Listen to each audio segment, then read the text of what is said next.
Episode 5 Indian navy का जवाब। अब तक की हमारी चर्चा में हमने जाना कि कैसे वेस्टर्न फ्रंट पर भारत के केवल 120 जवानों ने पाकिस्तान के 3000 सैनिकों को मात दे दी थी। लेकिन अभी भी भारतीय नेवी ने पाकिस्तान के ऊपर कोई बड़ा हमला नहीं किया था। उस वक्त जब पाकिस्तान ने भारत की सीमा के अंदर घुसकर एयर स्ट्राइक की तो प्रधानमंत्री इंदिरा गांधी ने भारतीय सेना को हर तरफ से पाकिस्तान पर हमला करने की इजाजत दे दी थी। भारतीय थल सेना और वायुसेना पहले से ही अपने काम पर लगी हुई थीं और अब बारी थी इंडियन नेवी की। 4 दिसंबर को इंडियन नेवी के कई सारे युद्ध जहाज एंटी शिप मिसाइल के साथ ऑपरेशन ट्राइडेंट शुरू कर चुके थे। इस ऑपरेशन के तहत भारतीय नौसेना कराची पोर्ट पर लगातार हमले कर रही थी। इसकी एक बड़ी वजह यह भी थी कि कराची पोर्ट पर पाकिस्तानी नेवी का हेडक्वार्टर भी था और साथ ही साथ ये पाकिस्तान की ट्रेड यानी बिजनेस का एक बड़ा रास्ता था। ऑपरेशन ट्राइडेंट की खास बात यह भी थी कि दक्षिण एशिया में पहली बार किसी देश ने एंटी शिप मिसाइल का इस्तेमाल किया था और इन मिसाइल्स को भारत ने रूस से लिया था। उस वक्त कराची पर हमले की बात पाकिस्तान ने बिल्कुल भी नहीं सोची थी और इस वजह से पाकिस्तान जवाबी कार्यवाही में कुछ भी नहीं कर पाया। ऐसा बताया जाता है कि पाकिस्तानी नेवी के कुल 2000 सैनिक इस ऑपरेशन में मारे गए थे।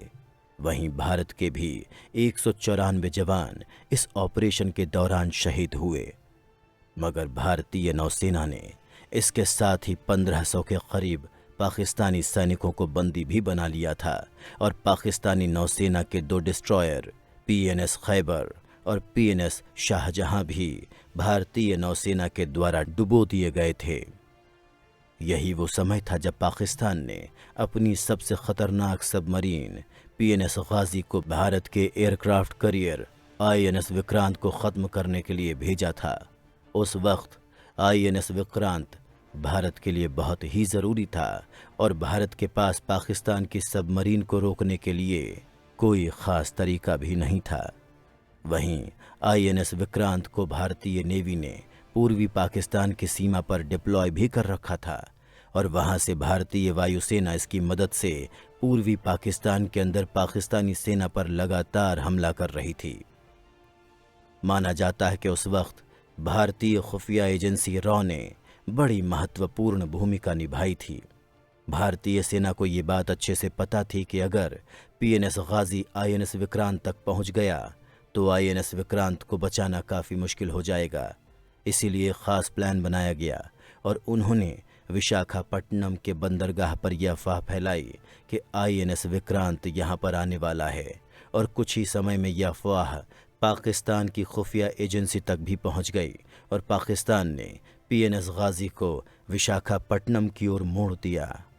जिस वक्त पीएनएस गाजी को विशाखापट्टनम के पोर्ट की ओर मोड़ा गया उस वक्त वहां पर आईएनएस राजपूत युद्ध के जहाज पहले से मौजूद थे। आईएनएस राजपूत में उस वक्त कुछ तकनीकी समस्याएं चल रही थीं और इसी वजह से उसे युद्ध में उतारा नहीं गया था। लेकिन जब पीएनएस गाजी विशाखापट्टनम पर आईएनएस विक्रांत की खोज में आया तो आईएनएस राजपूत के भारी हमले के बाद पीएनएस गाजी डूब गया। तो इस तरह से भारतीय नौसेना के एक खराब हो चुके जहाज ने भी युद्ध में इतनी बड़ी भूमिका निभाई कि उसने पाकिस्तान के सबसे ताकतवर सबमरीन बताए जाने वाले पीएनएस गाजी के डूबने के बाद अब भारत के आईएनएस विक्रांत को किसी भी चीज़ का डर नहीं था। अब भारतीय नौसेना आराम से बंगाल की खाड़ी में पूर्वी पाकिस्तान में मौजूद पाकिस्तानी सेना के ऊपर हमला कर सकती थी। वहीं इस दूसरे झटके के बाद पाकिस्तानी सेना का हौसला बिल्कुल टूट चुका था। दूसरी तरफ भारत के लिए ये जीत बहुत ज़्यादा ज़रूरी थी क्योंकि भारत के पास उस वक्त कोई भी एंटी सबमरीन और फ्रिगेट नहीं थी और एक फ्रिगेट जो भारत के पास थी वो थी आईएनएस खुखरी, जिसे पाकिस्तानी नौसेना ने पहले ही डुबो दिया था और इस वजह से अब भारतीय नौसेना के लिए ये ज़रूरी हो गया था कि वो अपने एकमात्र एयरक्राफ्ट करियर आईएनएस विक्रांत को पाकिस्तानी सबमरीन पीएनएस गाजी से बचा कर रखे। भारतीय नौसेना की समझदारी, सूझबूझ और रॉ के शानदार इंटेलिजेंस फीडबैक के चलते भारतीय नौसेना पाकिस्तानी सेना को इतना बड़ा झटका दे पाई थी। इसके बाद तो भारत ने पाकिस्तान के पूरे समुद्री ट्रेड रूट को ब्लॉक कर दिया था, जिसकी वजह से अब पाकिस्तान में गल्फ देशों से किसी भी प्रकार की सप्लाई नहीं आ सकती थी। इसके साथ ही जंग के इस पड़ाव तक पाकिस्तानी नौसेना को काफ़ी ज़्यादा नुकसान हो चुका था। उन्होंने ये सोचा था कि भारत को हराना इस वक्त आसान होगा, क्योंकि अमेरिका जैसे बड़े देश भारत के खिलाफ थे।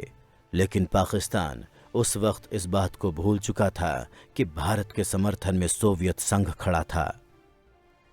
सोवियत संघ और अमेरिका की आपसी दुश्मनी के चलते ये दोनों इस युद्ध में अपना दबदबा बनाकर रखना चाहते थे। सोवियत संघ ने पाकिस्तान को कई बार चेतावनी भी दी थी कि वो इस युद्ध को शुरू ना करें। साथ ही साथ सोवियत ने पाकिस्तान को ये भी कहा था कि अगर वो युद्ध शुरू करता है तो ये पाकिस्तान के लिए आत्महत्या करने जैसा फैसला होगा।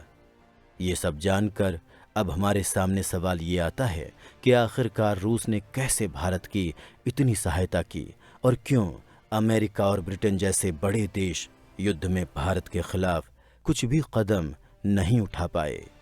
हमारे अगले एपिसोड में हम इसके बारे में ही चर्चा करेंगे कि आखिरकार ये सब कुछ हो कैसे रहा था।